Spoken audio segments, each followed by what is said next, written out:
Eita, graças a Deus chegou a chuva. As laranjinhas estão crescendo. Vamos ligar o cano na cisterna.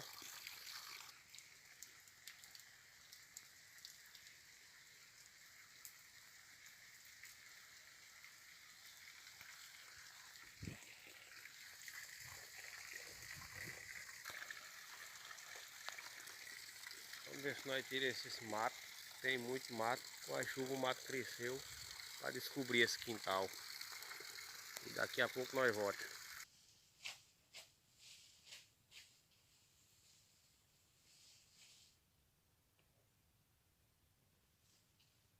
Agora pronto, terminamos de limpar o mato.